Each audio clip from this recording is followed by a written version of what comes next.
एक auto driver Lakhan अपनी auto लेकर शहर की तरफ सवारी लाने जा रहा था। तभी सामने पुलिस बैरियर के पास 5 पुलिस वाले खड़े होकर आने जाने वालों का इंतजार कर रहे थे, क्योंकि सुबह से अभी तक उनके हाथों में एक भी मुर्गा नहीं फंसा था। तभी ड्राइवर लखन ऑटो को जैसे ही सामने ले जाता है तो उसके ऑटो को 5 पुलिस वाले रोक लेते हैं और उनमें से एक बड़े मूंछों वाला पुलिस कांस्टेबल चिल्लाते हुए ड्राइवर लखन का शर्ट पकड़कर ऑटो से बाहर खींचता और कहता है, चल 5,000 रुपये निकाल, क्योंकि तुमने ट्रैफिक नियमों का उल्लंघन किया है, तुम्हें जुर्माना भरना पड़ेगा। ऑटो ड्राइवर लखन कहता है कि सर, मैंने कौन से ट्रैफिक नियमों का उल्लंघन किया है, मुझे जरा बताएंगे। तो उसके बाद पुलिस वाले कहते हैं कि या तो जुर्माना भर, वरना तुम्हें हमारे साथ थाने में चलना पड़ेगा। अब लखन जैसे उस थाने का नाम सुनता है तो उनसे कहता है कि मैं जुर्माना नहीं भरूं, मुझे उस थाने के अंदर ही ले चलो, क्योंकि उस थाने के अंदर उसकी पत्नी, जिसका नाम था कविता, 2 दिन पहले उस थाने के अंदर उसकी पोस्टिंग हुई थी और लखन ने अपनी पत्नी को ऑटो चलाकर पढ़ा लिखाकर इस काबिल बनाया था। तो उसे विश्वास था कि उसकी पत्नी उसकी मदद करेगी और पूछेगी कि कौन से ट्रैफिक नियमों का उल्लंघन किया है। इसके बाद लखन बेखौफ होकर उस थाने के अंदर चला जाता है। वहां पर जाने के बाद एक कुर्सी पर उसको बैठा दिया जाता है। इधर जो डीएसपी मैडम थीं, वो फोन पर किसी से कहने लग रही थीं कि इस तरह से जानकारी निकालने की कोशिश मत करो, किसी को जरा सा पद क्या मिल गया, तुम लोग सब जगह पर ऐसे यूज करने लगे मेरे नाम को, आइंदा मुझसे ऐसी उम्मीद मत रखना। इस तरह की फटकार वो फोन से किसी को लगा रही थीं। उसके बाद डीएसपी मैडम वहां पर आती हैं और कांस्टेबल से पूछती हैं कि इसको क्यों पकड़ कर लाए हो। उसके बाद कांस्टेबल बताता है कि इसने ट्रैफिक नियमों का उल्लंघन किया है और ये जुर्माना देने से मना कर रहा है।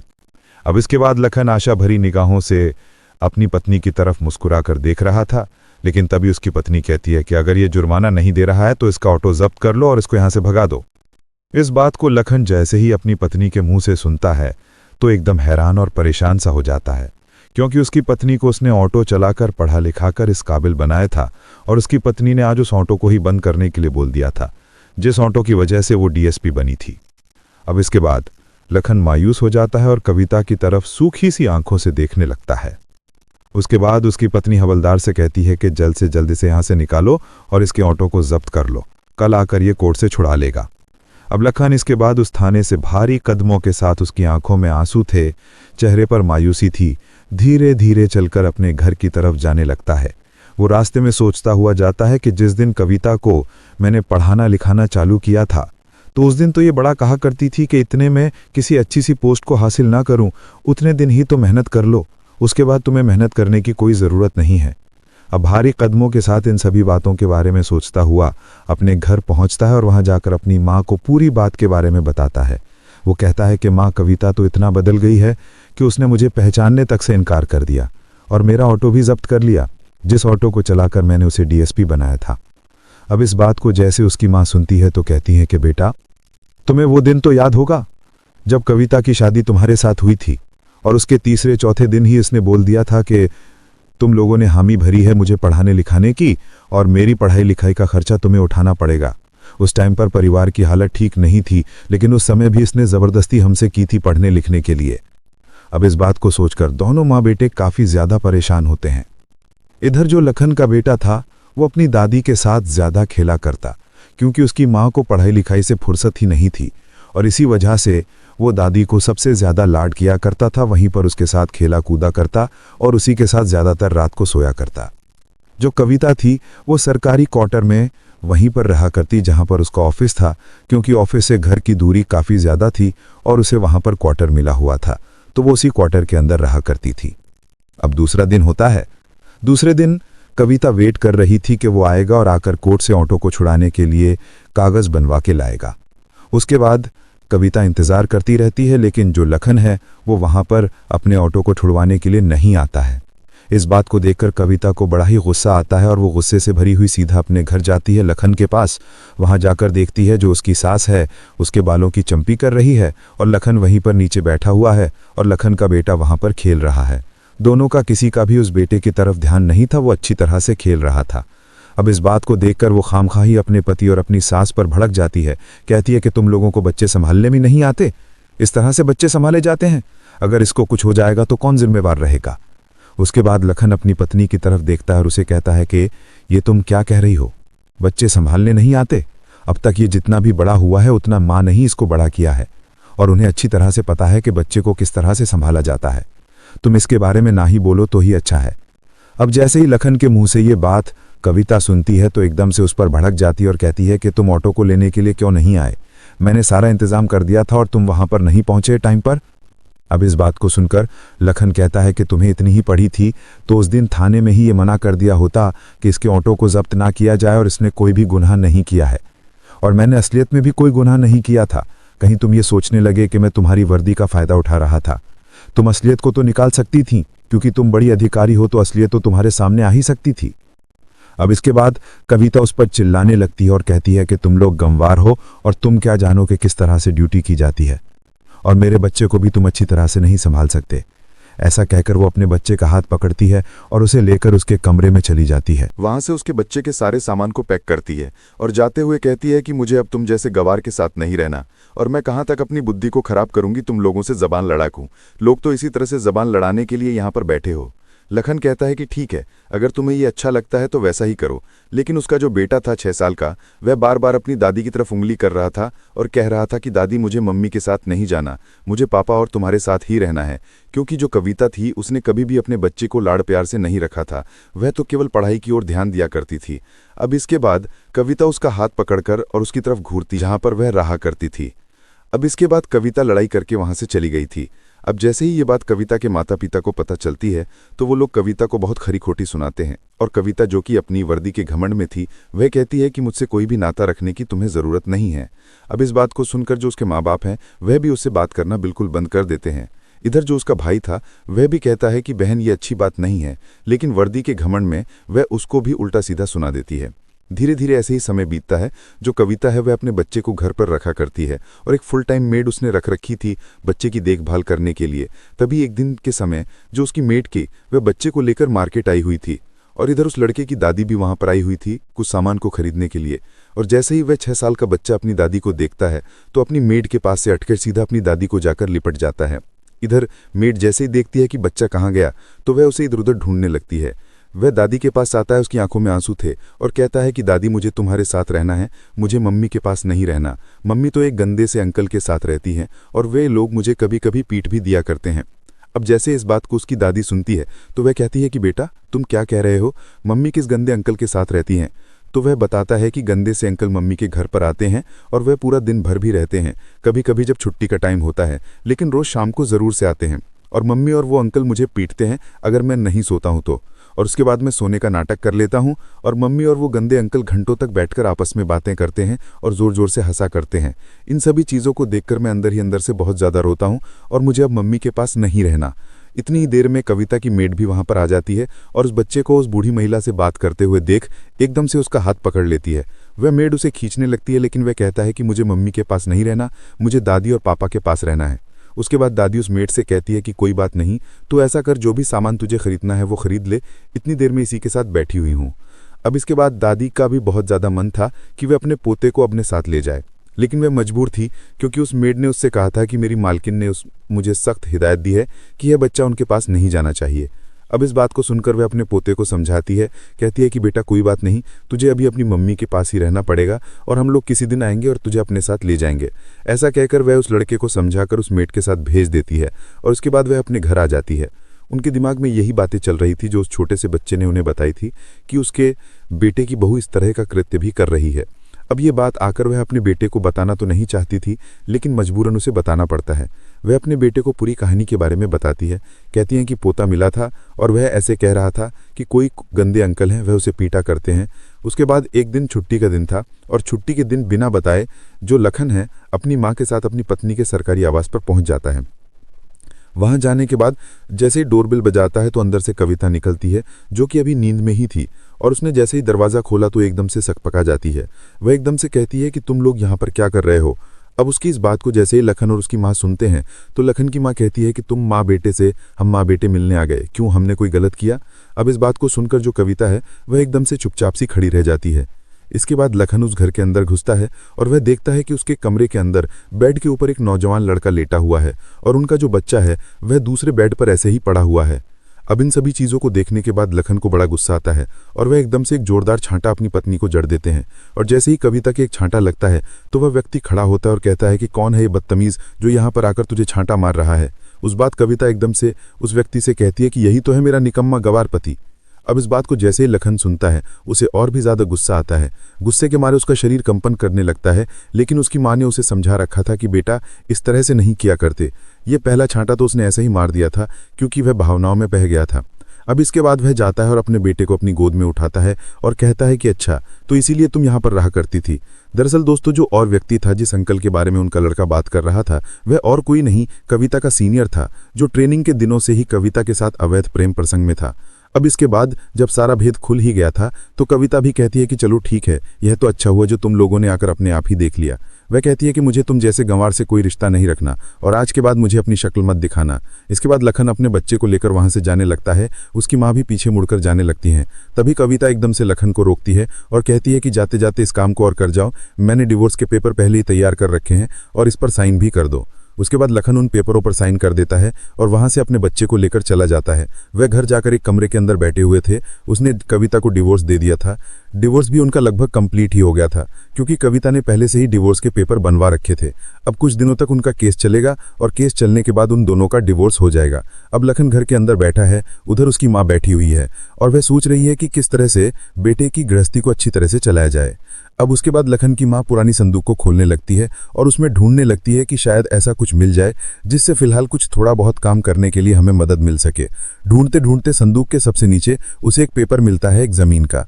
उसके बाद में वह उस पेपर को लखन को दिखाते हुए कहती है कि बेटा देखो ये क्या चीज़ है। उसके बाद में उसका बेटा उस पेपर को पढ़ता है और उस जगह के बारे में जब पता चलता है सो वह ज़मीन कई करोड़ रुपए की थी। अब जैसे ही वह ज़मीन के बारे में उन्हें पता चलता है तो वह लोग उस ज़मीन को बेचते हैं और उससे करोड़ों रुपए उनको मिल जाते हैं। अब करोड़ों रुपए उनके पास आ गए थे, अच्छा सा घर बनाते हैं। और जो लखन था, लखन पढ़ने में काफ़ी ज़्यादा होशियार था, लेकिन अपनी पत्नी की पढ़ाई के लिए उसने अपनी पढ़ाई को दांव पर लगा दिया था। पत्नी की पढ़ाई करवाने के लिए उसने अपनी पढ़ाई को छोड़ दिया था और वह ऑटो चलाकर अपने घर का भरण पोषण किया करता था और अपनी पत्नी को ही पढ़ाई लिखाई करता था। तो वह फैसला करता है कि मैं भी अच्छी तरह से पढ़ाई लिखाई करूंगा और मैं दोबारा से एक अच्छे से मुकाम को हासिल करूंगा। इसके बाद लखन अपनी पढ़ाई को दोबारा से चालू कर लेता है। इधर उसकी जो माँ थी वो भी घर के अंदर ही अचार और पापड़ बनाने का बिजनेस चालू कर लेती है। और जो उसके पोते की मेड थी जिसको उसकी पत्नी कविता ने रख रखा था, उसे मेड को बुलाकर उस घर के अंदर उस बिजनेस को अच्छी तरह से चलाने लगती है। धीरे धीरे वो लोग मेहनत करते हैं और मेहनत करते हैं, उनका बिजनेस अच्छी तरह से चलने लगता है। पैसे भी उनके पास अच्छे खासे थे, उनका बिजनेस भी चलने लगा था। तो अब लखन को कोई भी प्रॉब्लम नहीं होती है, उसे कमाने की भी कोई दिक्कत नहीं है और वो अच्छी तरह से अपनी पढ़ाई पर फोकस करता है। फोकस करने के बाद लगभग 2 साल के बाद उसका सिलेक्शन एसपी के पद पर हो जाता है। अब जैसे ही वो एएसपी बना था तो खबरों में उसका ही नाम चला करता था। कोई कहता कि ऑटो वाला एसपी बन गया, उसने मेहनत की। और कोई उसकी माँ से आके पूछा करता। बहुत सारे लोग इंटरव्यू लेने के लिए उनके घर पर आया करते और उसका अच्छी तरह से इंटरव्यू लिया करते थे। अब एसपी बनने के बाद उसी एरिया में अपनी पोस्टिंग करवा लेता है जहां पर उसकी पत्नी की पोस्टिंग थी और वहीं पे रहकर अपनी ड्यूटी को करने लगता है। इधर जो उसकी पत्नी थी वो अपने सीनियर अधिकारी से अवैध प्रेम प्रसंग में थी और सीनियर अधिकारी ने उसका एक वीडियो बना लिया था रिश्वत लेते हुए और अब उसको बहुत ही ज्यादा टॉर्चर किया करता, बहुत ही ज्यादा परेशान किया करता। और उसको याद आती है अपने उस पति की जो कभी ऑटो चलाकर उसकी पढ़ाई लिखाई का खर्चा निकाला करता था। लेकिन अब वो करे भी तो क्या करे, क्योंकि उसने अपने पति को पहले ही तलाक दे दिया था। धीरे धीरे समय बीतता है और समय बीतने के साथ साथ जो कविता थी उसकी हालत बहुत ही ज्यादा खराब हो जाती है। जिस व्यक्ति के चुंगल में फंसी हुई थी उसने शादी पहले ही कर रखी थी और उसके 2 बच्चे थे।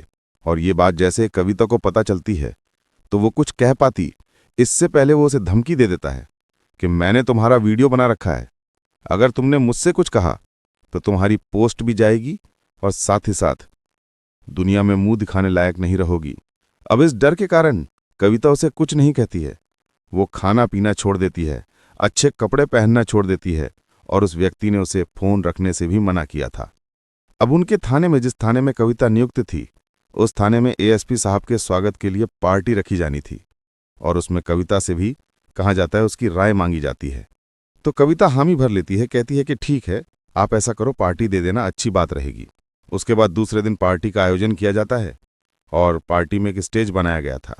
उस स्टेज पर 2 शब्द कहने के लिए कविता को बुलाया जाता है, लेकिन कविता मायूसी से जैसे ही उस स्टेज के ऊपर चढ़ती है तो एकदम से उसे चक्कर आ जाते हैं और वो बेहोश होकर गिर जाती है।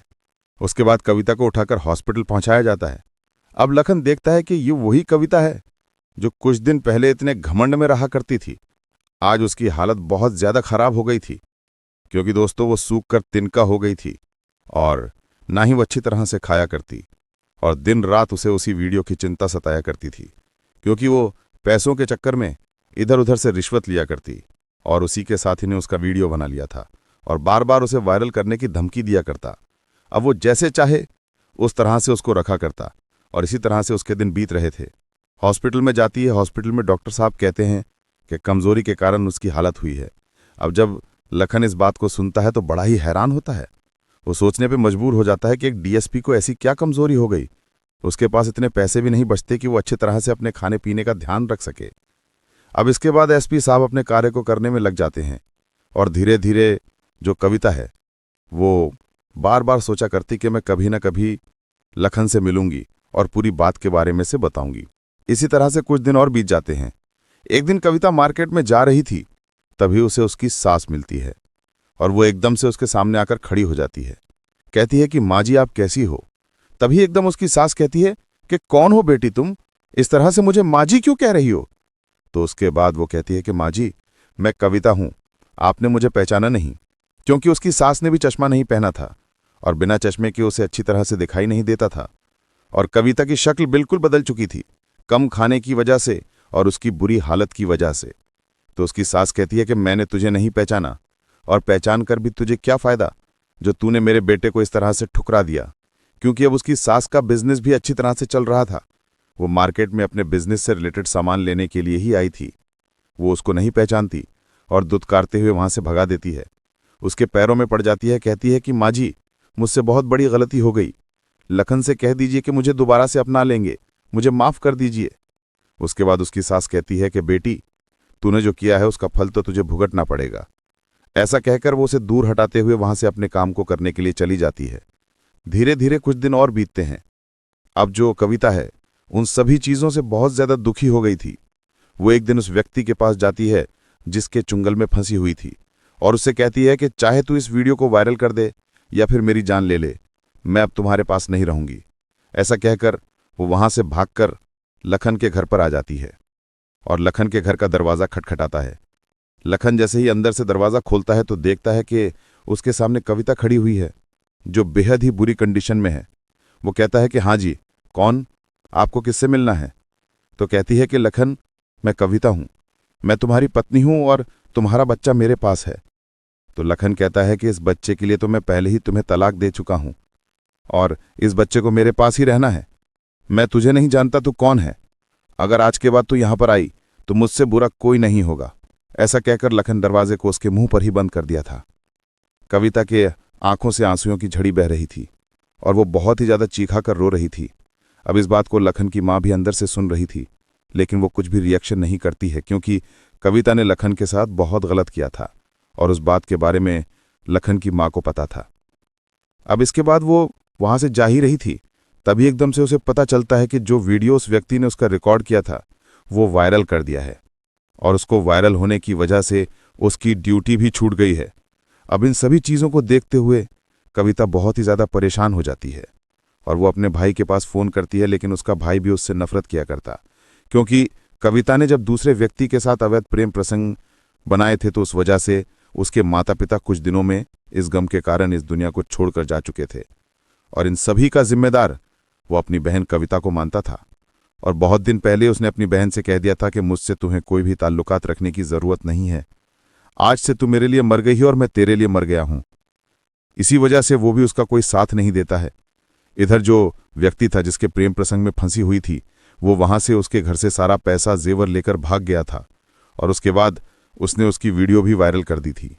अब वीडियो वायरल हो गई थी, उसकी नौकरी छूट गई थी, तो कविता पागलों की तरह इधर उधर घूमने लगती है और कुछ दिनों के बाद ही उसका स्वास्थ्य खराब होने के कारण उसकी मौत हो जाती है।